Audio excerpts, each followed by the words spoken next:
Na, o dabar, manau, metas aptarti šios pasiūlymus ir apskritai aptarti tai, ką mes girdėjome šiandien diskusijoje per artimiausią valandą, kaip kursime sistemišką kultūrinį ugdymą Lietuvoje. Leiskite arčiau pakviesti, užimti štai šias vietas scenos priekyje. Mindaugas Bundza šiandien dalyvauja diskusijoje, Lietuvos Respublikos prezidento patarėjas. Darijus Jakavičius, Seimo švietimo ir mokslo komiteto narys. Darijų jau girdėjote šiandien. Mindaugai, jeigu galima, aš šią vietą užimsiu. Gerai, kad jūs matyčiau visus taip iš eilės. Taip. Aušrinė Žilinskienė, Lietuvos nacionalinės Martyno Mažvydo bibliotekos generalinė direktorė. Ačiū, kad dalyvaujate, Aušrinė. Arminas Varanauskas, kultūros ir švietimo profesionalas, atstovaujantis nevyriausybinį sektorių. Ir Unė Kaunaitė, EDU Vilnius direktorė.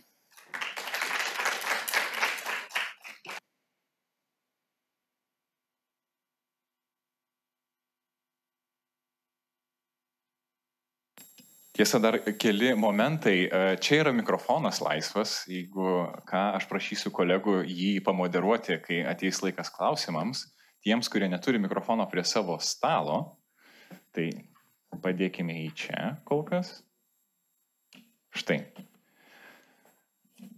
Taigi, laba diena visiems, sveiki dar kartą, malonu jūs visus matyti ir aišku, ačiū, kad sutikote pasidalinti savo įžvalgomis ir mintimis. Šiandien daug girdėjome jau ir pastebėjimų, ir pastabų, ir kas svarbiausiai pasiūlymų. Ir gal pradėkime nuo tokio įžanginio klausimo. Tai yra, štai Agnė, pristatydama gaires, minėjo, jog mes turime tikrai daug sąvokų, kurios susijusios su kultūriniu ugdymu. Netgi šį rytą žurnalistas Marius Eidukonis, kalbindamas Mildą Laužikaitę, po to, kai 20 minučių girdėjo sąvoką kultūrinis ugdymas, vis tiek, baigdamas reportažą, pasakė kultūrinis švietimas. Tai aš norėčiau pakviesti kiekvieną iš jūsų per maždaug 30 sekundžių labai trumpai keliais sakiniais apibrėžti, kas yra kultūrinis ugdymas jūsų žodžiais. Une, pradėkime nuo jūsų.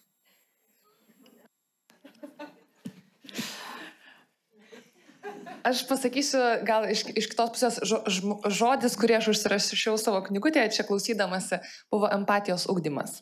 Man labai svarbus aspektas kultūrinio švietimo, apie kurį mes dažnai nekalbam, yra tai, kad mes labai dažnai būtent girdėjom šiandien apie meninį ugdymą, apie teatrą, kiną ir taip toliau. Labai svarbus aspektas yra supratimas kito žmogaus ir kita kultūra nebūtinai yra kažkokia tolima kultūra, tai yra arti esančios bendruomenės, kitos amžiaus grupės kultūra, tai man tai yra ir apie tai. Ačiū, Une. Arvinai? Jeigu savo žodžiais, tai sakyčiau, kad kultūrinis ugdymas yra langas į pasaulio patirtys, tai yra giluminis procesas, kuris leidžia tau patirti, suprasti ar iškelti tam tikrus klausimus savyje, kurie tau gali tapti aktualūs po to, kai tu patiri tą vyksmą. Ačiū, dabar pažeiskim, aš Mindaugą norėčiau sutikti žodį, nes tai man kitas klausimas bus. Gerai, tai Aušrinė, jūs pasisakykit dabar, o tada mes apkeisim vietomis Darius. Nes paskutiniam jau viskas būna pasakyta. Ne, jokam. Tai iš tikrųjų galima, aišku, kalbėti, kas tai yra, apibrėžiant, kas tai nėra. Bet aš gal pasakyčiau tai, kas tai ne tik yra. Tai pirmiausia, kai kalbame apie kultūrinį ugdymą, tai yra ne tik pramoga, kaip tokia, ar ne, ir ne tik stebėjimas kultūros veiksmo. Tai yra dalyvavimas, tai yra ugdymas, ta tikra prasme, formalus, neformalus, integravimas to kultūros proceso į ugdymą. Ačiū, Aušrinė. Mindaugai, dabar jūsų. Sveiki visi, ačiū Ilija už šitus triukus. Kuriuos konkrečiai. Reiškias gyvatėlės šitas. Trumpai pasakant, vėlgi savo žodžius, kaip Arminas, aš sakyčiau, žmogiškosios kūrinijos patirčių spektras tam tikras. Ačiū ir Dariau jūsų versiją.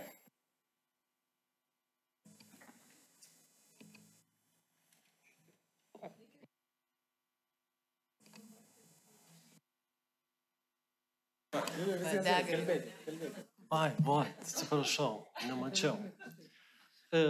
Tai ačiū, turbūt norėdamas kalbėti po mūsų svečio iš Portugalijos pristatymo, savo tiesiog užsikoriau tokią karmą, kad dabar kalbėsiu paskutinis, bet aš galvoju, kad pats kultūrinis ugdymas prasideda turbūt nuo mažiausios socialinės grupės.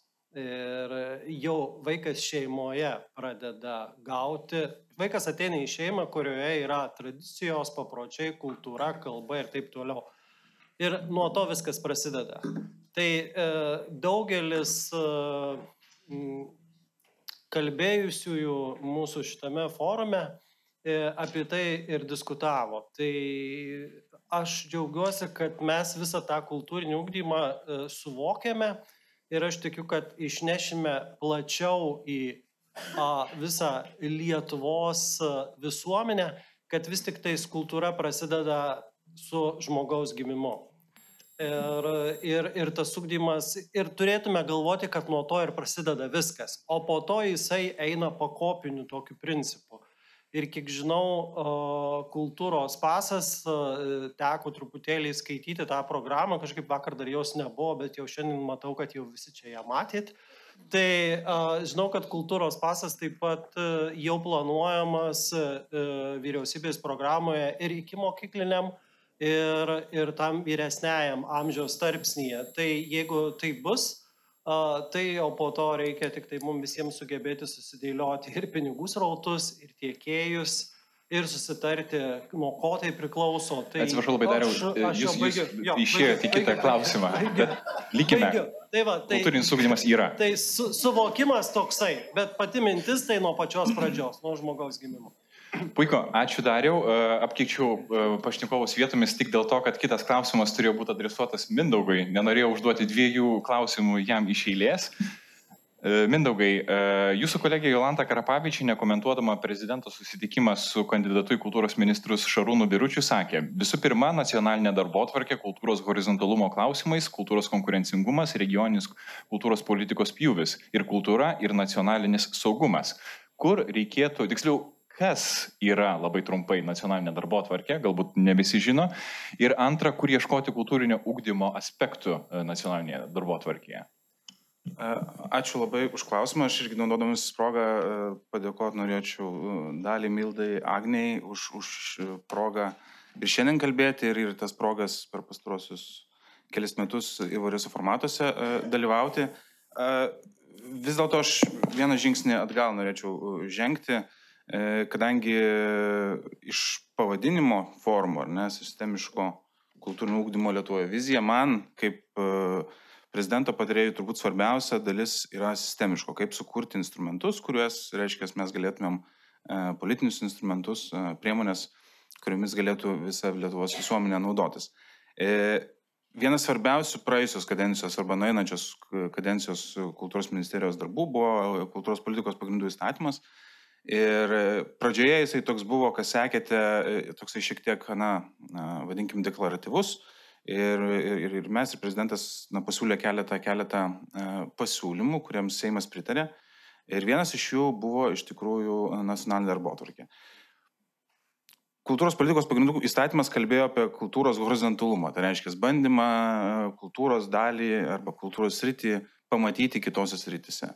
Kitaip tariant, mūsų kultūros įvairios organizacijos, menininkai, bendruomenės yra pakankamai jau užaugę, turi stiprias kompetencijas ir jomis gali pasidalinti su kitomis sritimis, sprendžiant, vadinkim taip, jų srityse iškylančius iššūkius.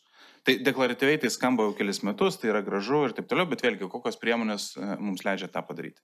Nacionalinė darbotvarkė pagal, reiškia, mūsų šalies strateginio valdymo visą sistemą yra, vadinkim, antro lygmens strateginis dokumentas. Dabar viršų yra 2050 vizija, ar ne? Ir tada mes turime kelias nacionalinės darbotvarkės. Šiuo metu jų yra 5. Yra energetikos nepriklausomybės strategija, yra, man atrodo, kovos su alkoholiu, tabaku strategija, korupcijos prevencijos ir taip toliau. 6 strategija, ir tai yra numatyta įstatyme, 6 strategija bus kultūros prieinamumo klausimais. Tai 2 dalykai joje yra svarbus. Vienas dalykas yra tai, kad kuriant ją, tai yra tikrai didelės apimties dokumentas. Man atrodo, ir čia turbūt kolegos iš įvairių organizacijų daugiau galėtų pasakyti, labai svarbu yra toks demokratiškas, įtraukus ir atviras procesas. Kad reiškia, ne ministerijos kažkokiam kabinete ta darbotvarkė būtų ruošima, o iš tikrųjų bendruomenės ateitų su savo matymais ir su savo problemų identifikavimu, sprendimų būdais ir taip toliau, ir ateitų ir galėtų pasiūlyti tuos dalykus. Viena dalis. Antra dalis yra labai svarbu galų gale mums valstybėje pasakyti, kad jeigu mes retoriniam lygmenį kultūrą matome kaip prioritetą, tai ir priemonių lygmenį tą galėtumėm padaryti. Ir aš čia galiu kelis pavyzdžius pasakyti, minėtas kultūros pasas, tai jisai nuo, reiškia, 17-18 metų jo finansavimo lygmuo yra toks pat, koks buvo 17-18 metais.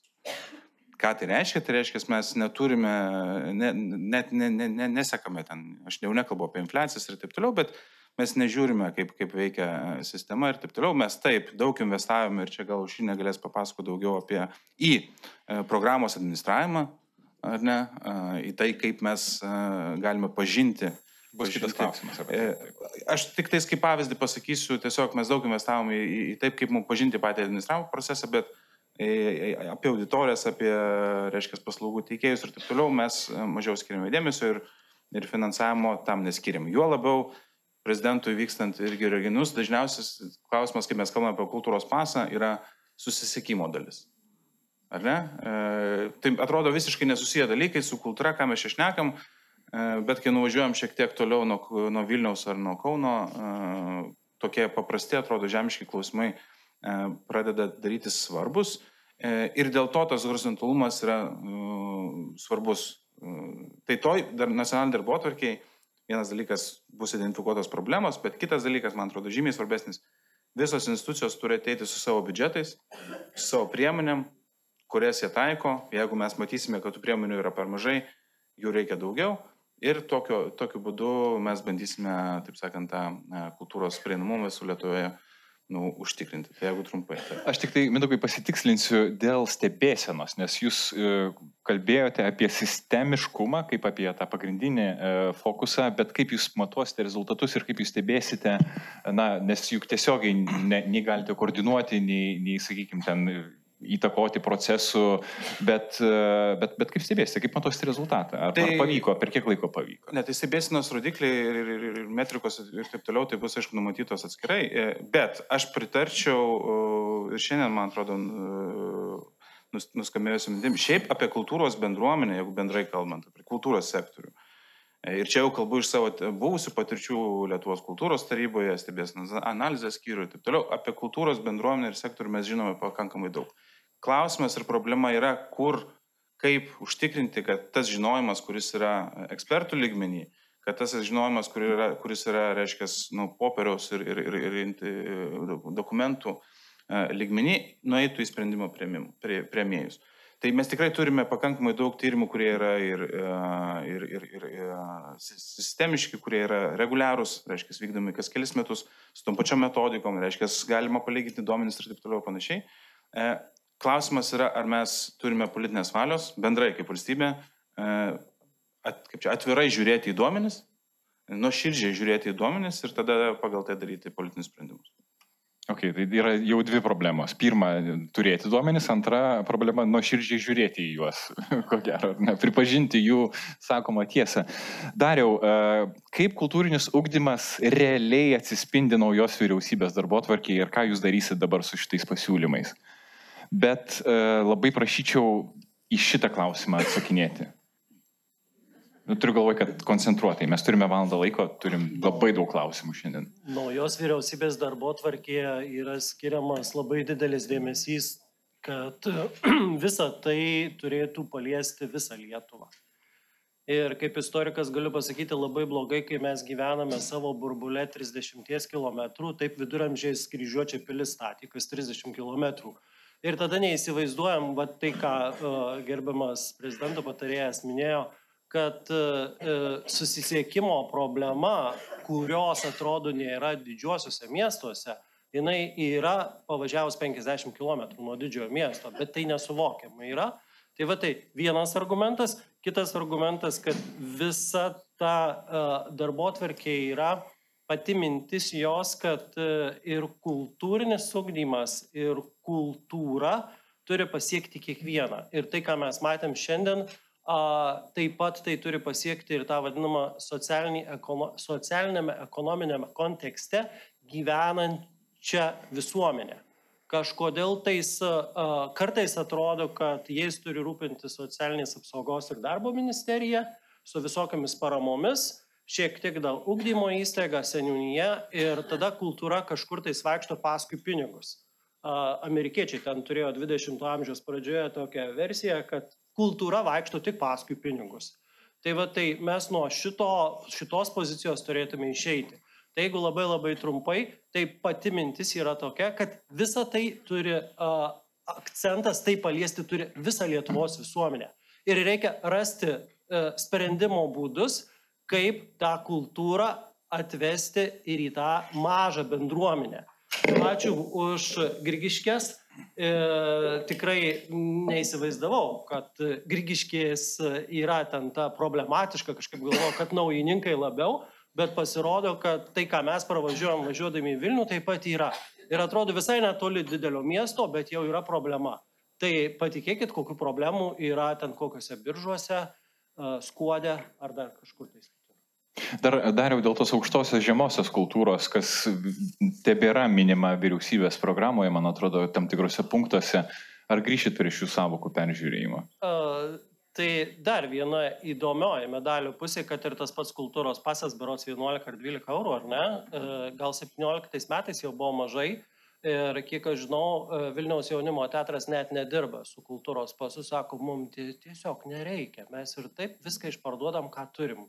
Tai va šitoje vietoje, kur tas yra įvertis tos aukštosios kultūros, kaip mes tai galėtume įvertinti, o gal kartais atrodo, kad tie jaunieji aktoriai iš Dailės akademijos būtų taip pat aukštosios kultūros dalis, jeigu jie nuvažiuotų į Skuodą. Į tą pačią ugdymo įstaigą, nes gal jiem būtų paprasčiau atvažiuoti, negu 30 mokinių atvežti į Vilnių ir dar ten, kur nelabai jie yra laukiami, nes tiesiog, Vilniečiai užpildo visas tuščias vietas, jų nėra tuščių. Va čia yra tas tokia neoficiali, nematoma, tyrimais neapibrėžta, bet tokia vidinė segregacija, kaip Jungtinėse Amerikos valstijose 20 amžiaus pradžioje.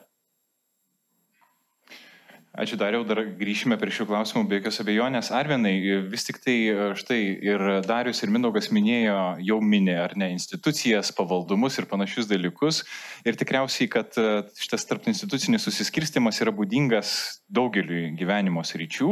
Mūsų atveju kalbant, švietimas yra vienos ministerijos pavaldume, kultūra kitos ministerijos pavaldume ir tarsi nėra realistinių apčiuopiamų priežasčių, kaip jos turėtų arba galėtų kalbėtis tarpusavyje, sprendžia šitą klausimą. Kaip jums atrodo, kaip efektyviai būtų galima užtikrinti šitus tarp institucinius ryšius arba įgalinti organizacijas, kurios galėtų tai daryti? Klausimas už milijoną čia. Tarp institucinį bendradarbiavimą valstybėje užtikrinti, bet teisingas pastebėjimas, kad iš tikrųjų tai nėra tik kultūros ir švietimo, ar ne? Klausimas iš principo skirtingų sričių susikalbėjimo klausimas yra dažnas, nes mes labai dar mėgstam gyventi savo dėžutėse ir turėti savo darželį su juo nesidalinti ir panašiai. Man tai atrodo, jeigu taip, ir iš teorinės pusės žvelgiant ir iš praktinės ar ne patirties, kurią turiu ir pats dirbdamas ministerijoje, tai man atrodo, daug sprendimų institucinių formų prasme gali būti geri ir tinkami, ar tai būtų atskira institucija, ar tai būtų kažkurios institucijos padalinys, ar tai būtų taryba. Įmanoma, ar ne? Teoriškai viskas įmanoma. Bet tam, kad iš tikrųjų veiktų, labai yra svarbu turinys ir kokie žmonės tame veikime dalyvauja, nes vis tiek viskas galiausiai priklauso nuo jų. Tai čia aš kaip sėkmės raktą matyčiau visų pirma nevyriausybinio organizacijų įtraukimą, nes man atrodo, kad šitame sektorije, mes turim šiaip nemažai stiprių organizacijų Lietuvoje, bet konkrečiai kalbant šitame sektorije, man atrodo, mes tikrai turime keletą labai stiprių organizacijų, kurios yra stiprios ne tik Lietuvoje, bet bendrai ir globaliu mastu, ar ne, kurios gali atnešti tą sistemiškumą ir tą nuolatinį stumtelėjimą institucijų, peržengti savo institucinės ribas. Ar ne? Jeigu taip paprastai sakant, tai man atrodo, kad reikia tokio nuoširdaus tempėjo už rankos ar tempėjos, kuri leistų ar ne institucijai truputį išeiti iš savo darželių. Dariau, ar klausytumėt, turiu galvoje, ar įsileistumėt nevyriausybinį sektorių į tokio masto konsultacijas? Gerai, ačiū. Tęskite, Arminai. Taip, čia Mes galiu bandom aš iš ir karto sustoti. daryti Čia susitarimus. svarbiausia dalis buvo. Ne, bet jeigu rimtai, tai tikrai manau, kad čia yra labai labai svarbu. Ir pavyzdžiui, referuojant į programą, irgi ten yra punktas kultūros prieinamumas, kas yra šiaip super dalykas, nes iš tikrųjų kultūrą šiai dienai vartoja tie patys žmonės. Ar ne, prasme, tie patys dalyvauja daugelį renginių ir yra labai didelė visuomenės grupė, kuri nedalyvauja visiškai. Kultūrą jie reikia kažkaip pasiekti. Čia yra labai labai taurus ir tinkamas dalykas, ką reikia padaryti. Bet vėlgi programą, ir čia nėra kritika, čia yra labiau pasiūlymas, į ką žiūrėti ją įgyvendinant, ar ne, nes vėlgi čia yra pirmas žingsnis. Yra numatyta plėsti institucijų tinklą savivaldybėse ir taip toliau, ar ieškoti kažkokių tai dalykų. Bet man atrodo, kad daugeliu atveju kultūroje nedalyvauja žmonės, nes jiem yra neįdomu, jiem yra neaktualu. Ir mes vėlgi turim tokias programas kaip atvirumo menas, ar ne, kurios eina į esančias institucijas ir padeda kultūrinėm institucijom, valstybės, savivaldybės, tapti aktualiom savo bendruomenėm. Tai yra labai svarbu. Turėti tik instituciją, kuri turi parodą, nebeužtenka. Nes tu konkuruoji su Netflix, su kuo tik nori, ar ne konkuruoji. Tai institucija turi mokėti atrasti, kaip sudominti tą standartiškai vidutinio amžiaus vyrą, kuris dažniausiai kaip dievas kryžiaus bijo kultūros, ar ne, ta prasme, ir visais įmanomais būdais stengiuosi svengti. Kaip tą automechaniką ar dar kažką sudominti tais dalykais, ar ne? Nes, tam reikia dirbti, čia neužtenka. Jiem gal bus tas įdomu. Tai man atrodo, kad čia irgi reikia ieškoti būdų, kaip investuoti ir padėti mūsų esančiom institucijom atrasti save iš naujo ir tapti iš tikrųjų aktualiomis. Ir aš manau, tai įmanoma padaryti. Mes netgi turim pavyzdžių, ir kaip čia buvo, ar neminėti, bet tas kainuoja. Tas kainuoja laiko ir pinigų. Ir čia galbūt labai, žinau, kad politiškai tai ne visada populiaru, bet tas ilgalaikiai perspektyvoje labai atsiperka. Tai yra kokybiniai, lėti, bet iš tikrųjų giluminiai procesai. Ar ne? Tai jeigu vyriausybė atras išteklių ir tikėjimo, kad už tai rinkėjai nepadėkos po metų ar 2. Ta prasme, jie per ilgai trunka, ar ne? Bet jeigu vyriausybė ir ministerija šiuo atveju vis tiek investuosi tos dalykus, tas neabejotinai atsipirks už daugelio metų ir kažkada ateis tie, kurie sakys, žinai, tas iš tikrųjų atsipirko. Tai ieškoti balansų tarp greitų sprendimų, kurie reikalingi politikoje, ir ilgalaikių investicijų, man atrodo, yra tas kelias, kuriuo aš bandyčiau asmeniškai eiti, jeigu tai būtų mano sprendimas. Une, gal jūs turite atsakymą, kaip sudominti automechaniką kultūrą? Nežinau, nes iš to grupę dirbu, labiau su mokyklomis, bet turbūt iššūkiai dažnai yra tapatus, kad yra tie, kuriem visada įdomu, ir dažniausiai tie, kurie nori įsitraukti viską, ir tada tie, kuriuos reikia sudominti.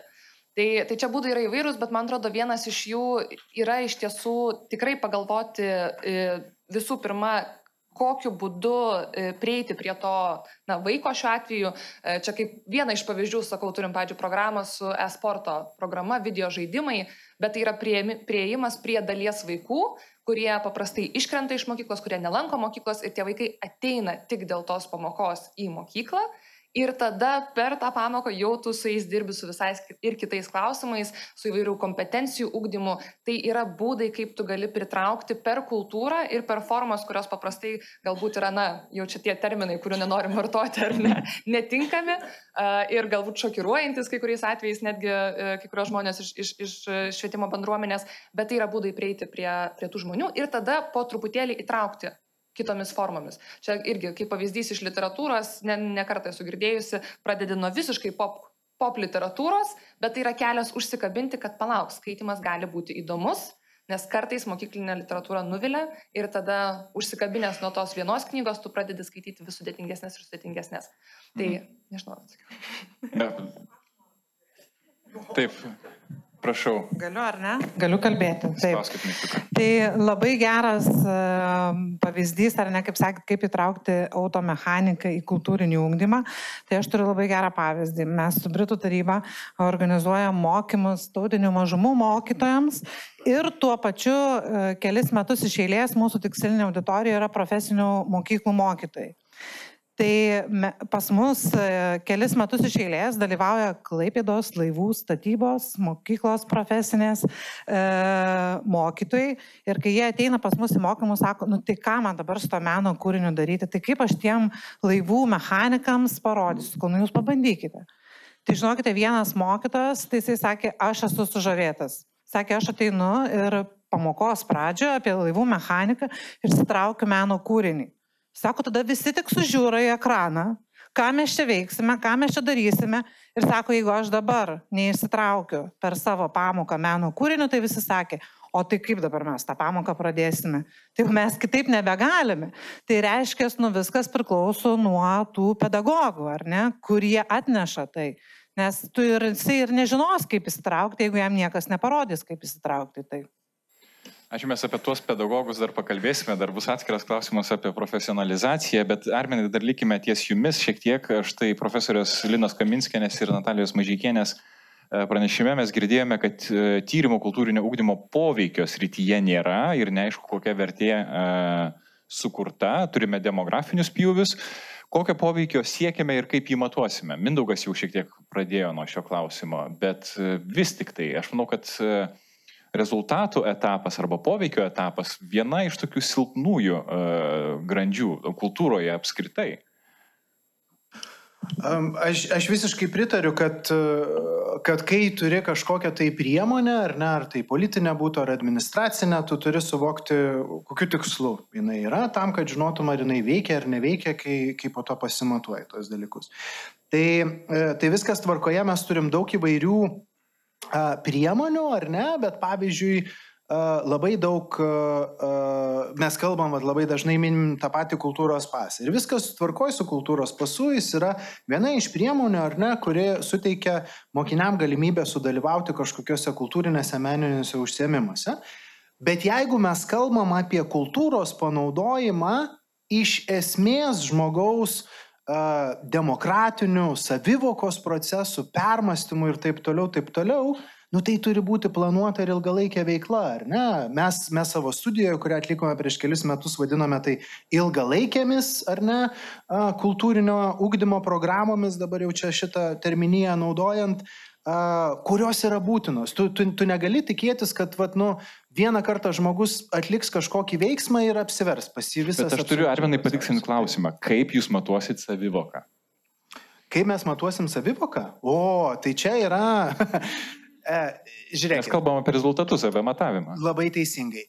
Bet pirmas dalykas, mes turim konkrečiai susitarti, ką mes vertinam, ar tai būtų savivoka ar kitas aspektas. Ir tada, kai mes žinome, ką mes vertiname, mes be abejo turime rasti teisingus vertinimo įrankius. Čia jau ateina akademinė bendruomenė, kuri mums gali stipriai padėti, ar ne, ir pasiūlyti, kokie geriausi įrankiai, jeigu mes bandome matuoti vienus ar kitus dalykus. Ar tai kartais gali būti apklausa, ar tai gali būti giluminis interviu, ar tai gali būti kažkokių užduočių atlikimas, ar ne, kuris leistų kažkaip tai vertinti tuos dalykus prieš kažką tai padarant ir po to po darimo. Tai pasaulyje tokių matavimų iš tikrųjų yra ir jie rodo, kad kultūrinė edukacija, kultūrinis ugdymas, atsiprašau, ar ne, iš tikrųjų turi labai stiprų ir reikšmingą poveikį mokinių, pavyzdžiui, mokymosi rezultatam, ar studentų mokymosi rezultatam, ar seniorų, ar ne, demencijos mažinimo klausimais. Tai vėlgi, bet tą mes turim susitart.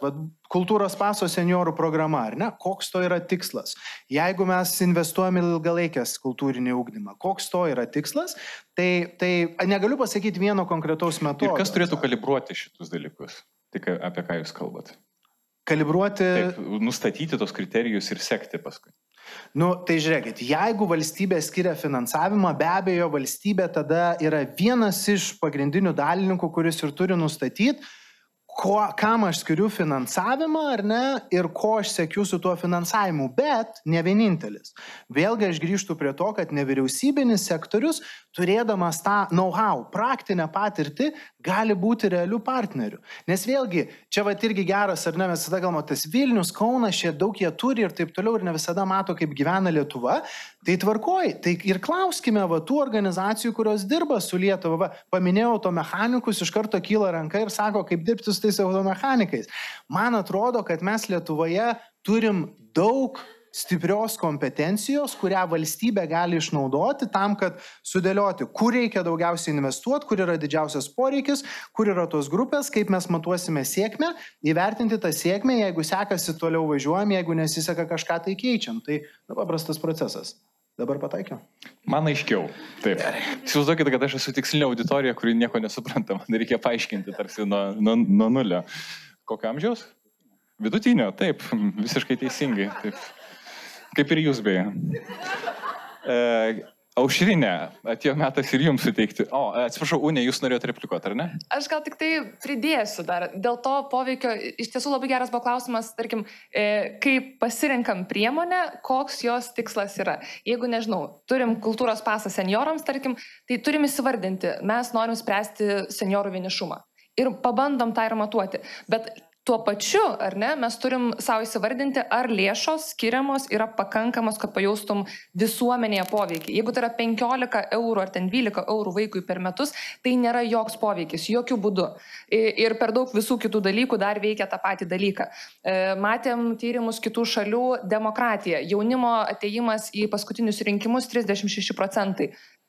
Tai nėra jokia forma turbūt tinkamas rezultatas valstybei ir jeigu mes matom, kad kultūra tai gali veikti, galime tai investuoti, bet jeigu, nežinau, ten prancūzai dabar bijau sumiluoti skaičius, 25 metų jaunimui skiria per vienus metus ten 1000 eurų ar kažkas panašaus, didelė suma, šitai grupiai eikit, būkit kultūriški, nes mes norim jūs paveikti.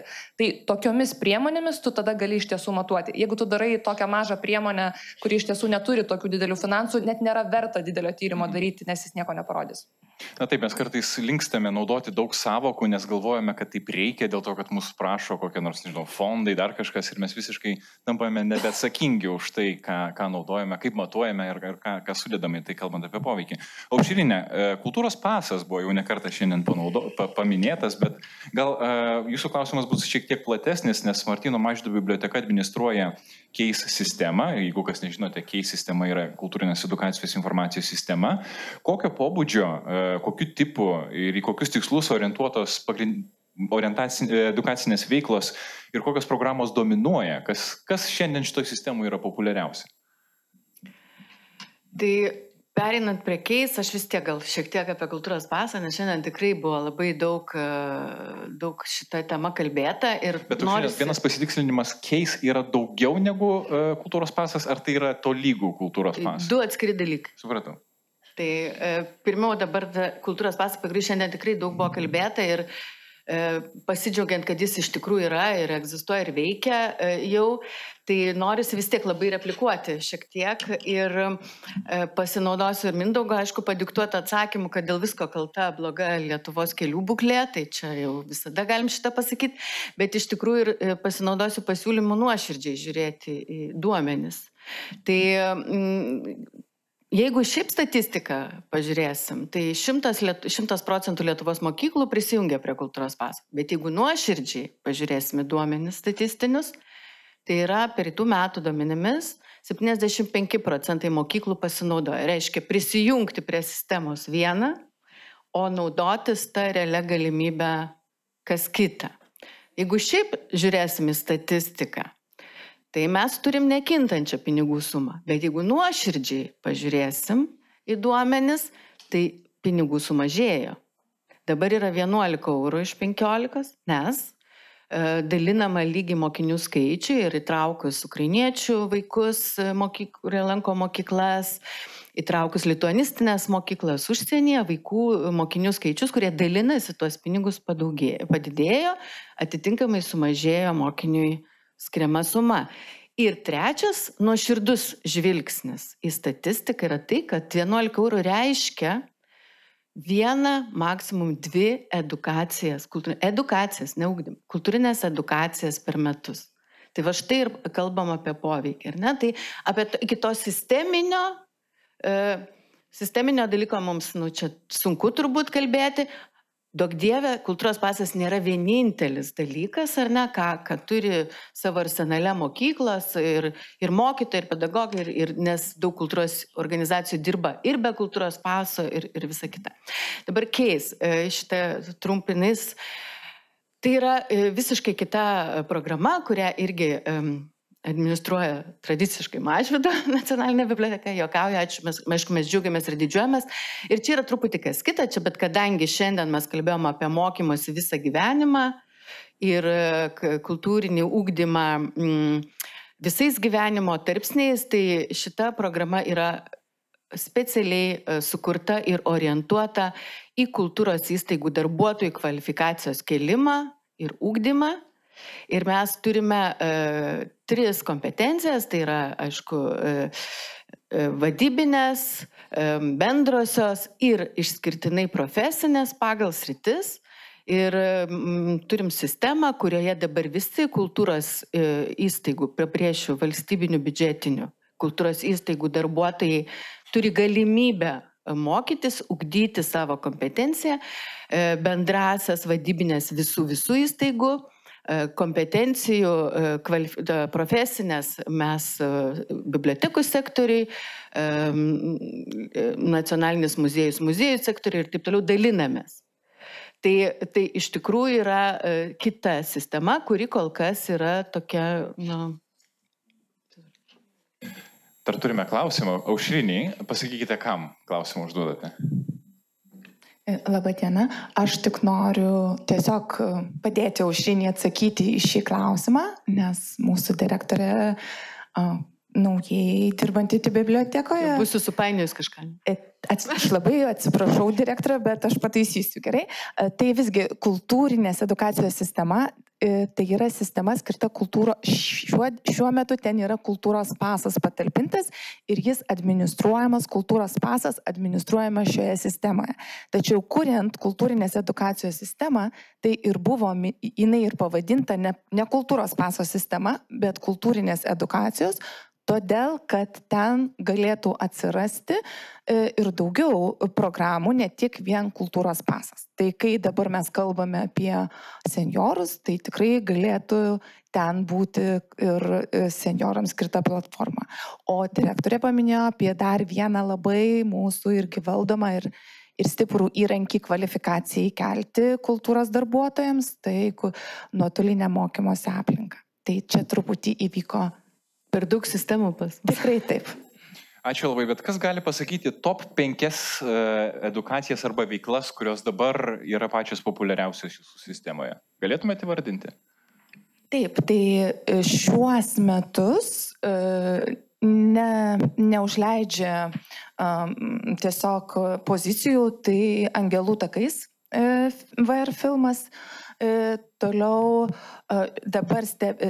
dabar stebima yra prieškalėdinis laikotarpis, tai yra artėja, kas susijęs su kalėdomis. Ir kadangi mes labai turim didelę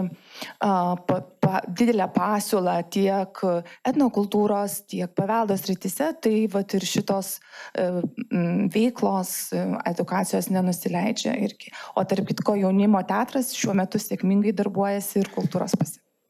Supratau, ačiū už jūsų papildymus. Kreipsimės, kai vėl reikės pagalbos. Mindaugai, jūsų replika. Taip, tai aš kelis dalykus galvot, įmant tą karkasą, kurį Arminas pasiūlė dėl trumpo ir ilgo laikotarpio sprendimų. Pas mus dažnai valstybėje kažkaip yra, kad priemonės, aš skaičiu priemonių mes turime labai mažai, kurios yra tarp sektorinės arba tarp sritinės. Ne? Čia kultūros srityje turbūt ant, vienos rankos pirštų užtektų suskaičiuoti. Ir, kai reiškia, kryptingas veikimas ir tikslas yra jų padauginti, aišku. Bet net ir tos veikiančios dažnai įsibėgėja ir toliau veikia pilotiniu režimu. Tai yra būtų NVŠ, kuris, reiškia, ten 2009 metais sukurtas. O ką reiškia pilotiniu režimu? Tai reiškia, kad žmonės, kurie kūrė, galvojo, kad pasižiūrės, kaip veikia ir tada augins, stiprins, tikslins ir toliau, bet kadangi mes turime politinio ciklo arba kitų dalykų pasikeitimus, jis veikia taip, kaip veikia. Tai va čia kultūros pasas yra, man atrodo, labai geras pavyzdys. Tai čia pirmas dalykas ir dėl to aš šiek tiek su tokiu rūpesčiu ar tokiu nuogastavimu žiūriu į tas programas, kur mes kaip valstybė identifikuojam labai svarbės rytis, kaip švietimą arba kitas rytis, bet ten nukreipiam ne valstybės lėšas, bet, pavyzdžiui, ES lėšas. Nes ką tai reiškia po kelių metų, reiškia, mes arba nebeturėsime tos programos, arba, reiškia, turėsime kažkokius kitus sprendimus daryti. Ir nors mes tą trumpo laikotarpio, reiškia, poveikį tikrai turime, ir čia ar apie 1000 kalbant, ar apie kitus dalykus, bet kas po to bus, yra klaustukas. Tai čia tokia, reiškia, viena dalis. Kitas dalykas, vėlgi kalbant apie, nežinau, bandymą planuoti, nes prezidentas visą laiką kalba apie tiek švietimo dalį, tiek kultūrą, tai mes kalbame apie atskirčių mažinimą, ar ne? Ir prieinamumą kultūros įvairių patirčių, plus, jeigu mes kalbame apie regionus, kultūros prieinamumas ten yra. Klausimas yra įvairovės ritmo. Ar yra pakankama įvairovė tokia, ką mes turime didmiesčiuose, ar ne? Čia net ne kokybės klausimas, bet įvairovės ir ritmo klausimas. Ir, pavyzdžiui, kultūros pasas, minimas Angelų takais, tai ten, aš dabartinių gal skaičių nebeprisimenu, bet ten turbūt apie kokie 30-40% reiškia, visų pinigų eina į tą vieną. Ir ne pinigų, bet šitų edukacijų. Ne, tikrai pinigų tai tiek nėra, bet kad populiari, taip susilaukia.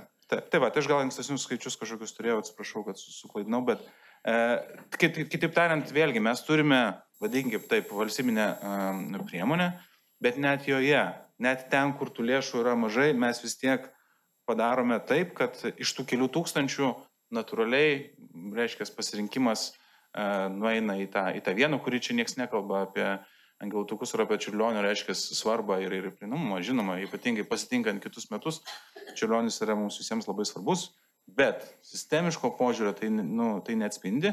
Ir čia aš labai sveikinu kolegių ir prisijungiančių organizacijų pasiūlymą, tą, kur kalba apie skirtingus sričių inventorizaciją, vadinkim taip. Ir įsivertinimą, kas ką daro, kas ką gali daryti ir kur kokios priemonės tikslai yra, įtraukiant visas kultūros tarybas ir visus kitus instrumentus.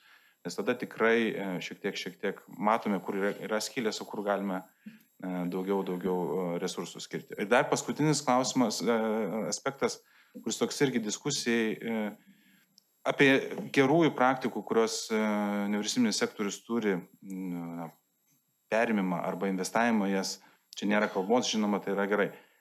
Problema, man atrodo, arba iššūkis atsiranda, jeigu mes vėlgi norime labai svarbę sritį tiesiog deleguoti, sakant, kad mes, reiškia, finansuojam nevyriausybinį sektorių ir, reiškia, jie išspręs mūsų problemas. Jeigu aš Mildos paklausiu, ar dabar staiga visas savivaldybės įstaigas kultūros, kiek jų ten yra, nežinau, kokie 200, jums reikėtų nuo rytojus pradėti dirbti su jais atvirumo, ar jūs turėtumėte resursų, aš turime ne pinigų, bet žmonių ir taip toliau, kurie kokybiškai tą darbą galėtų atlikti, turbūt reikėtų šiek tiek laiko pasirašymo, ir taip toliau panašiai. Tai čia yra klausimas, kur valstybė turi dalyvauti, o kur turi dalyvauti nevyriausybinis sektorius ar privatus, netgi privačios iniciatyvos taip pat. Bet paskui, Mindaugai, gaunasi taip, kad gavęs užduoti valstybinis sektorius su savo resursais ir pinigais, jis vis tiek kreipiasi į nevyriausybinį sektorių dėl to, kad jis ieško kompetencijų arba praktikų arba žmonių ar panašiai. Gerų atvejų taip yra, bet yra atvejų, kur nesikreipia. Ir čia vėlgi tos bendradarbiavimo su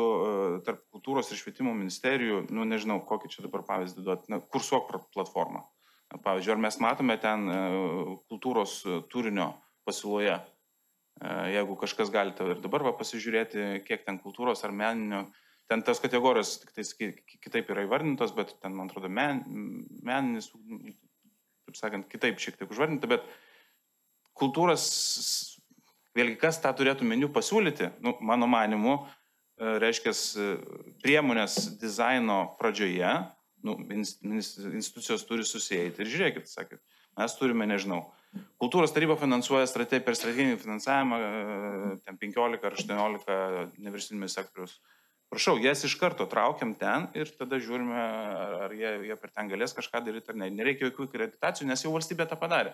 Mindaugai, mes 30 minučių diskutuojame, mes dar nei karto nepaminėjom nei švietimo ir mokslo ministerijos pavadinimo, nei kultūros ministerijos pavadinimo. Nu, pirmą kartą tikriausiai, ar ne? Bet čia klausimas ir yra, ar ne? Kultūros pasas yra viena priemonė, yra kultūros tarybos programos, yra socialinis receptas, yra dalykų, kurie vyksta aplinkui, bet jie toks įspūdis nesusisiekia tarpusavyje. Jie neturi vienas su kitu jokio ryšio. Tai jie tenka pripažinti, kad tas praėjusios kadencijos tikrai stipriai komunikuotas ir dalis veiksmų tikrai padaryta, bet tikrai nepasiektas tas kultūros ir švietimo sinergija. Kultūros pasas, pavyzdys, man labai iliustratyvus yra, kad pinigų eilutė, kuri, reiškia, per ką finansuojama yra, iš švietimo mokslo ministerijos prieš porą metų perėjo į kultūros ministeriją. Tai dabar, reiškia, aš žinau, kad gal Agnė patikslins, bet dabar mes to ryšio, kokia forma švietimo ir mokslo ministerija dalyvauja kultūros pase. Čia jūs ko klausite? Aš žinau, kad šitas, reiškia, pats programos aprašas, taip yra 2 ministrų, reiškia, parašai, tas taip, o daugiau. Čia Agnė replikuos dabar jau atsargiai. Aš tikrai nestovauju švietimo mokslo ir sporto ministerijos šiam savo gyvenimo etape, bet norėčiau paklausti, o kokie priklausė anksčiau? Ar tai nebuvo tiesiog lėšos administruojamos pavaldžiose švietimo mokslo ir sporto ministerijoje agentūros? Bet dar aš noriu sureplikuoti truputėlį apie tą sinergiją ir apie tvarius ryšius. Tai kviečiu apsižvalgyti šiandien jūsų diskusiją. Mes neturime nei kultūros komiteto atstovo, nei atstovo iš kultūros ministerijos. Nors kvietėme asmeniškai ir dabar jau patvirtinta, mačiau, ministrui siuntėm kvietimą ir panašiai. Tai tos sinergijos, jos nesusikuria tiesiog iš gerų ketinimų. Jomis turi rūpintis realūs žmonės. Labai teisingai. Aš irgi ir šiame ir jokiame kol kas neatstovauju kultūros ministerijos, bet reiškia, aš visą laiką sakau, kad gal galim paskambinti kam? Kuriant, šiuo metu, man atrodo, baigėsi gal posėdis komiteto, bet kuriant sistemas ir, man atrodo, vėlgi grįžtam prie sistemiškumo. Nereikia daryti prielaidų, kad visose pozicijose, kur žmonės priiminės sprendimus, yra teisingi, viską suprantantis ir, reiškia, geri ir taip toliau žmonės. Nes taip nėra. Tiesiog, arba kažkurio etapu taip nebus. Kitaip tariant, sistema arba priemonė turi būti, jos dizainas turi būti toks, kad reiškia, įgyvendinimo lygmuo jau sektų taip, kaip turi būti. Ačiū, Mindaugai, dar Unės trumpa replika, labai ilgai Unė laukia, atsiprašau žinę. Ne, viskas gerai, čia visi nori reaguoti labai gerai. Bet trumpa prašau replika, nes mūsų laikas nenumaldomas. Žmonės. Visada yra labai svarbu, kas yra atsakingas. Man atrodo, su nevyriausybinio organizacijų įtraukimu tu jas gali pasitelkti, bet negali pilnai deleguoti funkcijos, nes jie neturės svorio, kuris gali pasakyti ministerijoms tam tikrus dalykus. Kadangi turėjau ir vyriausybinę patirtį, su to pačiu kultūros pasu ir visais kitais dėgymais, susodinti ministerijas, kai kiekvienas tampo savo paklodę ir nėra aišku, kas iš tiesų yra atsakingas, yra labai labai sudėtinga. Ne veltui kai kurios šalis turi, pavyzdžiui, ministrus be portfelio. Ar ne? Žmonės, kurie yra atsakingi, jie neturi ministerijos, bet jie yra atsakingi už labai svarbų klausimą, kuris yra tada vyriausybės lygmens, bet gali padėti susodinti prie stalo skirtingų ministerijų žmonės, nes taip mes dabar kalbam apie 2, bet pavyzdžiui tie pavyzdžiai apie Grigiškes ir taip toliau, čia net nebėra jau kultūra, švietimas, čia socialinės dar apsaugos įsijungia ir taip toliau.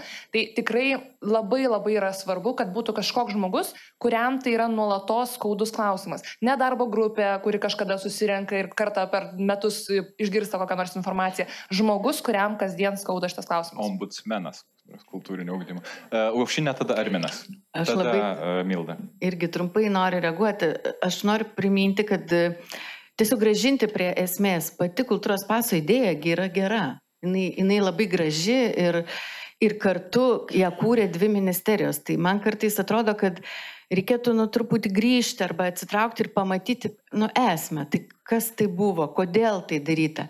O tas pingpongas tarp ministerijų, čia vėlgi turėtume turbūt grąžintą kamoliuką į švietimo ministeriją, nes, būkim teisingi, mums atrodo, kad mums kultūros žmonėms atrodo, kad mums šita mintis yra labiau suprantama, mes ją labiau primam kaip reikalingą nei švietimo bendruomenė, kuriai kartais, vis tiek nėra dar taip akivaizdu, kad šito kultūrinio ugdymo jiems reikia. Tai todėl, tarsi tą įtikinėjimo prasme, kultūros ministerijos mažiau reikia įtikinėti ir bendruomenės kultūrinio ugdymo svarba. Kita bendruomenė, kita ministerija vis dėlto reikia daugiau įdėti pastangų, kad jie šitą klausimą, kaip sako, ten paimtų, ar ne? Arminai, jūsų trumpa replika. Aš tai super trumpai, beprotybė yra daryti tą patį ir tikėtis kitų rezultatų. Tai aš tik linkiu pabandyti, išdrįsti kažkaip kitaip, galbūt per nevyriausybinio sektoriaus integraciją ar dar kažką. Aš pats buvau kultūros ir švietimo ministerijų, ar ne, visame tame, tai jo, reikia tiesiog iš šalies pagalbos, nes kartais žodynas skiriasi, ar ne, ir tiek. Milda, trumpa replika, jeigu galima. Kuo trumpiau? Kuo trumpiau, čia sudėtinga, bet aš noriu reaguoti į tą nevyriausybinio nevyriausybinio sektorio dalyvavimą strateginių klausimų sprendime. Tai tikrai nėra gal ta mintis, kad kažkokiai vienai organizacijai duot kažkokią meta užduotį, bet yra turbūt sąveikos klausimas ir man atrodo, kad kai kada, ir mes turim pavyzdžių, ir tai nėra vien kūrybinės jungtis, kurios geresnės išvystę yra koncepcijos, metodologijos, darbo su pokyčiais, negu kartais pavyksta iš ministerijos, pavyzdžiui, ir iš vyriausybės perspektyvos.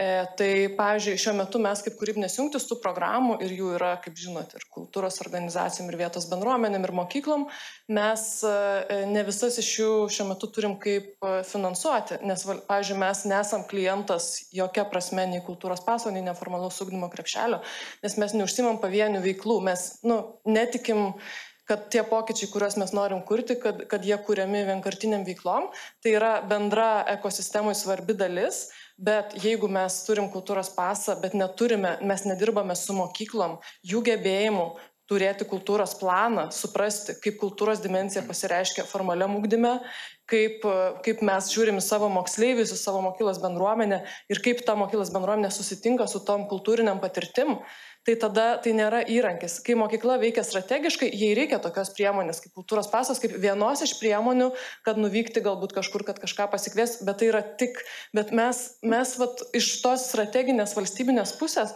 labai trūksta to daugiasluoksnio mąstymo, kad jeigu mes norim pokyčio, kokie yra tie barjerai, jeigu mes duosim seniorams galimybę nusikabinti 14 eurų, bet ne tai galbūt yra barjeras. Galbūt yra tas barjeras, kad aš jaučiuosi vienas ir apleistas ir aš iš viso taip jaučiuosi, kad aš niekur neišeisiu iš namų. Tai ko mums reikia? Mums gal reikia tų žmonių vietoje, kurie, yra kompetencijos, yra filosofija ir sampratos tam tikros, ką mes kuo vadiname, yra veikimo principai, yra labai daug dedamųjų ir mes dažnai, tai yra politiškai labai populiaru sukurti tokias priemonės, skirti pinigus, bet visiškai neinvestuoti į strategiškumą tų priemonių ir į tą poveikio kultūrą, ką mes ir bandom pasakyti. Tai va čia gal tiesiog, ir mes turim pavyzdžių su ta pačia Britų taryba, kurią galėtų mes kaip valstybė galėtume pasimokyti, kai yra iškeliamos tam tikros problemos, yra telkiamos organizacijos. Ir neatskiriant ar nevyriausybinės, ar nacionalinės, kokios bebūtų, bet yra telkiamos organizacijos, kviečiamos pritaikyti savo veiklą, savo programas giliam pokyčiui, kurį nori paskatinti. Yra daromi tyrimai, mes turim modelių, bet dėja mūsų valstybė labai mažai juos pritaiko. Tai čia yra apie tai, kad apie algoritmus tam tikrus, apie daugiasluoksnį keitimą. Mes ir Portugalijoje šiandien turėjom pavyzdį dėl to, kad yra labai įkvepiantis jų tas National Plan for the Arts, kuris būtent turi tas visas dimensijas, nuo mokyklos iki bendruomenių, žiūrėjimas į tai, kaip mes suprantame meną ir kultūrą ir kokios kompetencijos ir kokios patirtis. Tai va to kompleksiškumo labai trūksta ir čia būtent mes turim nevyriausybiniam sektoriui sukūrę didžiulę patirtį, žiūrėti kompleksiškai į pokyčius. Į ką, Milda, kreiptumėtės pirmiausiai, jeigu ieškotumėte šitos jungiančiosios grandies, kuri visų pirma įgalintų jūs kalbėti, antra, įsipareigotų klausyti ir kurti šitą dalyką. Apie tai, apie ką tu kalbi dabar. Tai nekartą tą esu bandžius adresuoti ministerijoms, tarsi, kad galbūt, jeigu mes kalbame apie strateginius klausimus, kad vyriausybės lygmenį yra iškeliami tam tikri iššūkiai, tam tikri norai pakeisti ir tada yra tam tikras, ką mes kalbame, tą kažkokį koordinavimo darinį, kažkokią platformą, ne tai, kad tu atėjai kaip atstovas visuomenės ir pasakai savo nuomonę ten apie dokumentą ar apie kažkokią naują programą, bet kad iš tikrųjų mes galėtume turėti kažkokią testinį dialogą, susitarimus, priežiūrą tų procesų, kurie vyksta, mes kažką veikiam, mes įsivertinam, mes diskutuojam, kaip visą tai tobulint. Tokia platforma, bet ją mums tikrai reikia visų resursų esančių valstybė, kad tokius dalykus koordinuoti. Aš manyčiau, kad čia, jeigu mes kalbame apie nacionalinius procesus, tai turėtų būti jų vyriausybės. Tai koordinuojančių darinio gamtoj dar neegzistuoja, aš taip suprantu. Ne. Jo dar nėra, supratau. Dar yra replika iš vaikino su rudu švarku. Sveiki, aš Tautvydas vardu. Tai aš tik turiu pastebėjimą, kad mes nors sutarėm, kad kultūrinis ugdymas nėra meninis ugdymas, bet diskusija visą laiką, man atrodo, kalbama apie meninį ugdymą. Ir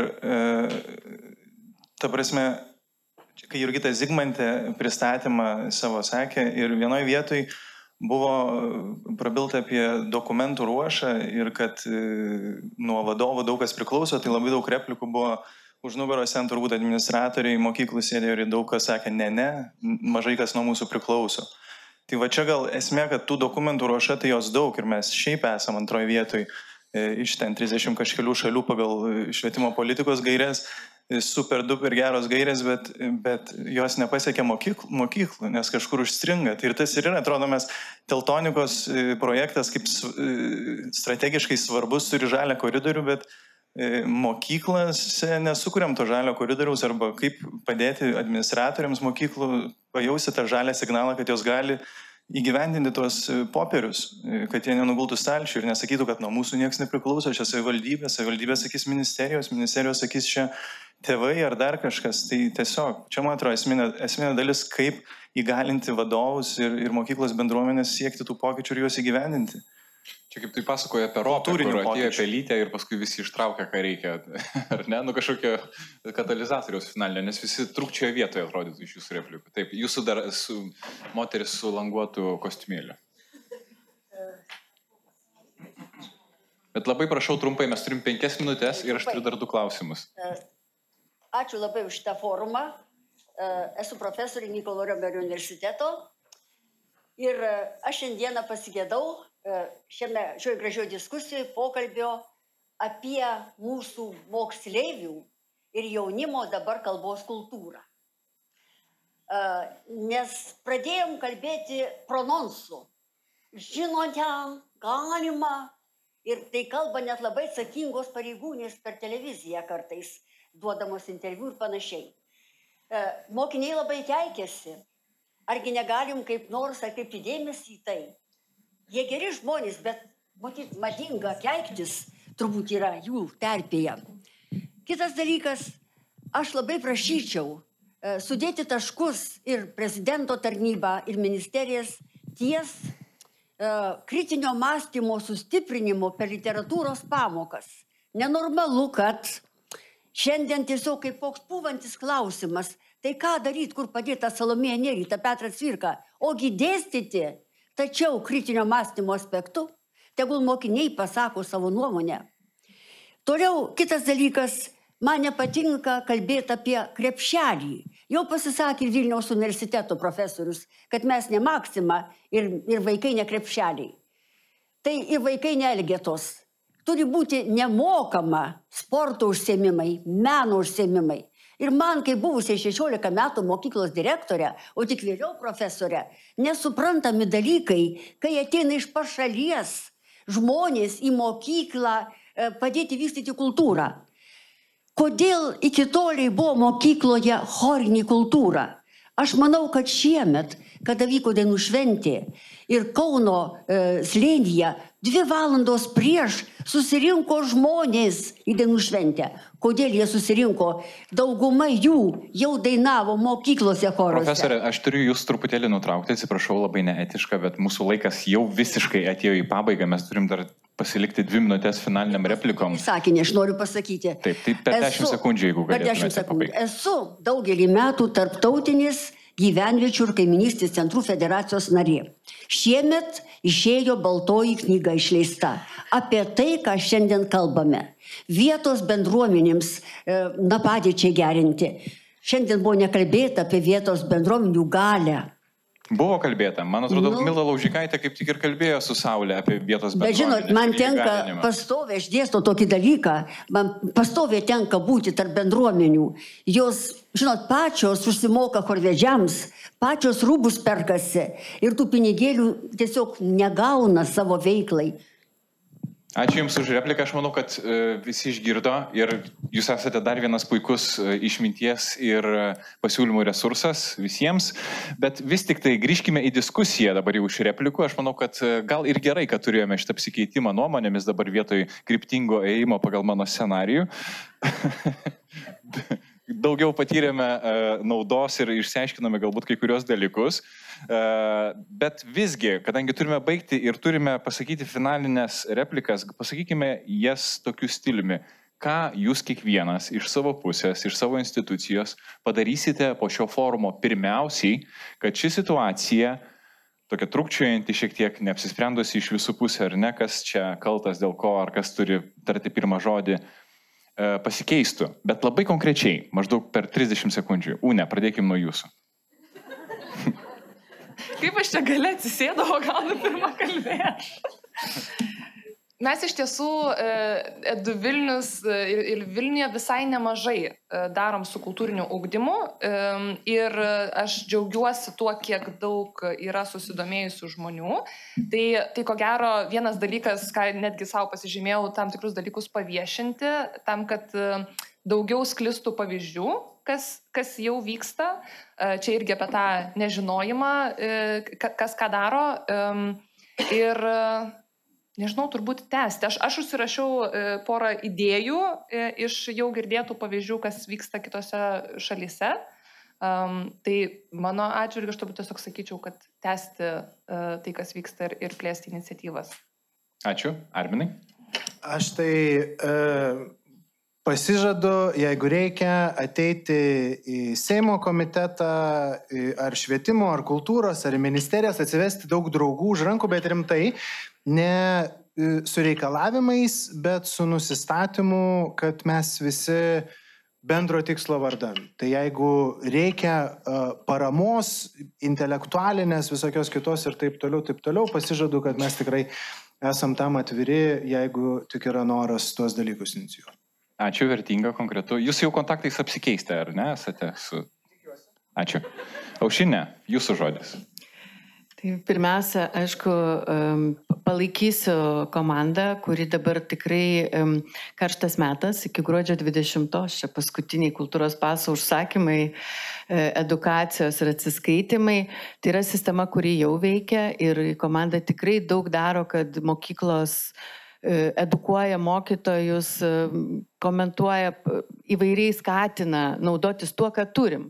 Nes turėsim daugiau, siekiam daugiau, bet turim kažką, ką turim ir dabar irgi galima tuo pasinaudoti. Tai šitas kasdienis darbas, jis yra labai svarbus ir po truputį įsivažiuoja, nes pas mus irgi naujovės, jos turi praeiti laiko, kol įprantame jas. O toliau jau mano kaip vadovo, aišku, darbas, mintis yra susidėlioti pirmiesiam susitikimams su naujom politiniam komandom, tiek vienos, tiek kitos ministerijos, nes jau turėsim ką pakalbėti ir su Seimo komitetais apie kultūrinę edukaciją. O Aušrinė, vis tiek išgirdote nemažai replikų, pasiūlymų dėl kultūros paso, dėl situacijos. Na, žmonės, štai ir prezidentūra sako, kad tarsi pilotinis projektas toliau eina be didesnių, rimtesnių peržiūrų. Kaip dėl pokyčių? Ar jūs esate pasiruošę inicijuoti tos pokyčius, ar platesnės diskusijas ten dėl kokybinio aspektų ir panašių momentų? Iš tikrųjų taip, tai yra projektas, kuris jau tapęs yra iš pilotinio perėjęs į sisteminį tokį ir pati, sakykime, iš techninės pusės sistema yra sukurta gera ir ten plėtros galimybių galim prijungti ir tą ir kitą ir visą kitą, bet man visada tiesiog norisi truputį to klausimą atsakyti, ko mes siekiam. Ar mes siekiam kiek, ar kaip, ar... O kas turi atsakyti iš to? Turbūt bendroji diskusija, nes jeigu mes didinsim tik prisijungusių prie sistemos skaičių, darželinukai, tada pensinio amžiaus žmonės, bet liksim ties tais 11 eurų ir 1-2 edukacijom per metus, ar tai yra tai, ko mes norime? Jeigu tai yra tai, ko mes norime, tada gerai. Tik kiek? Ar vis dėlto, kaip? Ačiū šiandien. Dariau. Aš tai spėju tikrai per 30 sekundžių, nepasakysiu, ką čia susirašiau. Kam paskambinsit po šito? Tai tiesiog... Jūs gavot pasiūlymą labai konkrečių. Tiesiog, ramiai. Dabar žiūrėkime, kodėl mums nesiseka? Todėl, kad mes skubam. Todėl, net mes ir šiandien skubam. Sakom, ne, greičiau baig. Tai ką mes galim pasiekti valstybei? Kalbėkime apie tai. Reakcija į Agnės, tiesiog tokią repliką. Trečiadienis yra komitetų ir komisijų diena. Kultūros komiteto pirmininkas sako, šaunuolis Dariau, mes tave deleguojam, važiuok. Taip nesudalyvau nei komitete, nei komisijoje. Skambina Juozas Oleka, pirmasis Seimo vicepirmininkas ir sako, komisija nedirbo, nes tavęs nebuvo. Rytoj renkamės 8 val. Ryte. Tai tiesiog noriu pasakyti, 20 dienų dirba naujasis Seimas, trečiadieniais tikrai jūs esat visi laukiami, nes komitetai renkasi. Dabar dar, kaip sudominti šitą mechaniką? Tikimybė didelė, kad nebesudominsim. Gal krepšinio ir kokiam nors negražiom skanduotėm mes jį sudominsim, bet pirmiausiai pradėkim nuo investicijų į vaikus. Kodėl iki mokyklinis? O tai pradėkim nuo Lėlės teatro, o jie po to nueis ir į jaunimo teatrą. Dėl jaunimo teatro atsiprašau, jeigu taip yra, bet Šakių moksleiviai jaunimo teatras su kultūros pasu nepapuola, nes ten niekada nėra laisvų bilietų. Tai aš tiesiog pasakiau tai, ką man ištransliavo mokytojai iš Šakių. Dabar dėl reitingų ir dėl sėkmių. Kodėl reitingai matuojami pagal tai, kiek yra šimtukų? Gal pradėkime matuoti pagal tai, o kokią patiria sėkmę vaikas mokykloje. Tai ar pradėsite tai daryti? Tai aš galvoju, kad nuo to reikėtų pradėti, be abejo, tai mūsų pozicija kaip politikų formuoti šitą. Nes dabar mes nuėjom ne tuo keliu. Tikrai ne tuo keliu nuėjom ir matom, situacija yra bloga. Tikrai didžioji dalis vaikų į matematiką bijo eiti. O turėtų norėti eiti, bet bijo. Bet į dailę, kūno kultūrą nebijo eiti. Kodėl? Todėl, kad ten yra visa tai lengviau gal pasiekiama arba gal paprasčiau vertinama. Dabar dar, yra toksai labai graži tokia frazė. Yra žmogus, bet galinčio dirbti žmogaus nėra. Mes neturim Lietuvoje prabangos. Turim vertinti kiekvieną žmogų. Ir kiek įmanoma duoti jam. Dabar, dėl visų popierių. Aš žinau, kas kalti auditoriai. Paklauskit kiekvienos įstaigos, atvažiavo auditorius, ar savivaldybės, ar valstybės, ir pirmiausia sako, tokio popieriaus nėra, tokio. Ką tas popierius lemia, to įstaigų nieko. Bet visą įstaigą savaitę laiko įtampoje, kad sutvarkyti visus popierius.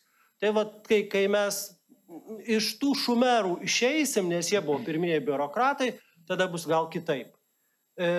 Dabar dėl 11 eurų. Tai mes vakar priimdami jau svarstymo fazėje praėjom su išmoka gimusiems vaikams nuo 11 BSI iki 20. Tai ministras pirmininkas nuo to ir norėjo startuoti su požiūrį į šeimą. Tai šitas kultūros paso krepšelis tai padidės. Tačiau iškart oponuoja, kad iš kur jūs paimsi 12 milijonų? Kas tai yra 12 milijonų prie 2,4 milijardų krašto apsaugos biudžeto? Tai yra daug? Tai yra lašas jūrai. 12 milijonų čia tiem papildomiem gimusiem vaikam nuo Liepos 1 dienos, jeigu viskas pavyks patvirtinti šitą projektą. Tai čia būtent ir su kultūros pasu. Bet aš nesupratau, ar didės kultūros paso pinigai ar ne? Turi didėti, būtinai. Supratau. Jie negali nedidėti. Ir paskutinis dalykas, tai tiek galima kreiptis ir į vieno komiteto biurą, ir į kito komiteto biurą. Švietimo komitetui vadovauja Vaida Leknavičienė, kultūros komitetui Kęstutis Vilkauskas.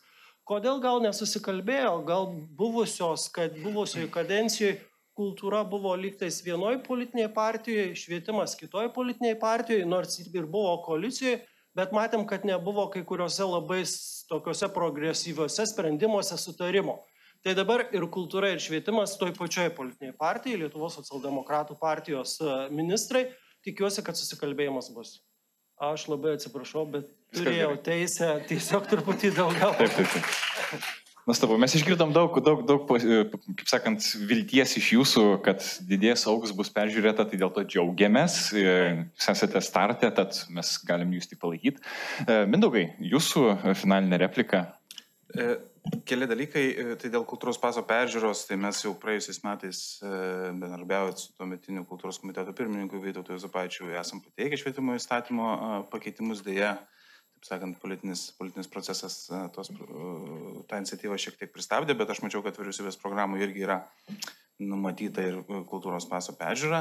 Dėl veiksmų, tai aš tikrai nebejoju, nes tam tikrose pokalbiuose ir su kandidatais kaip prezidento dalyvau, kad prezidentas skiriant tiek švietimo, tiek kultūros ministrus, šitie klausimai nebuvo padėti į šoną, jie buvo kelti ir aptarti, tai artimiausiu metu, reiškia, tie skirimai bus, o mes toliau tikrai būsime aktyvūs dalyviai ir nacionalinė darbotvarkė, aš tikrai tikiu, kad tai netaps dar viena strategija, kurią mes, reiškia, paruošę padėsim į šoną.